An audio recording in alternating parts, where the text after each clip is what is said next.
உலகத்துல ஏதாவது பிரச்சனைனா உடனடியாக பகவானுக்கு பிரார்த்தனை செய்வார்கள். பூமியில பிரச்சனை வந்ததுனால பூமி மாதா பிரம்மாவிடம் போய் பிரார்த்தனை செய்தார். பிரம்மாவோ பகவான் கிருஷ்ணரிடம் போய் பிரார்த்தனை செய்தார். அந்த பிரார்த்தனை செய்யறது இதுதான் வழிமுறை. இது சீட பரம்பரை மூலமாக செய்யக்கூடிய வேண்டிய விஷயம். பகவான் கிருஷ்ணரை நம்ம இந்த மாதிரிதான் வழிபட வேண்டும். அவர் எல்லாத்திலும் பரவி இருக்கிறார். எல்லா ஆத்மாக்கின் ஆத்மாக இருக்கிறார். அர்ஜுனன் கிருஷ்ணரை மகாத்மா, மிகவும் தாராள மனப்பான்மை உடையவர் என்றும் வல்லையவற்றர் என்றும் அழைக்கிறான். அர்ஜுனர் கிருஷ்ணரை மகாத்மா என்று அழைக்கிறார், மிகவும் தாராள மனப்பான்மை உடையவர் என்றும் எல்லையற்றவர் என்றும் அழைக்கிறார், அனந்தா என்றும் அழைக்கிறார். பகவான் கிருஷ்ணர் ஆதியும் கிடையாது, அந்தம் கிடையாது,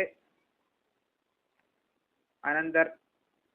அவர்தான் தேவர்களுக்கெல்லாம் ஈஸ்வர், எல்லா தேவதைக்கும் தலைவர், எல்லா தேவதைகளையும் கட்டுப்படுத்துபவர்.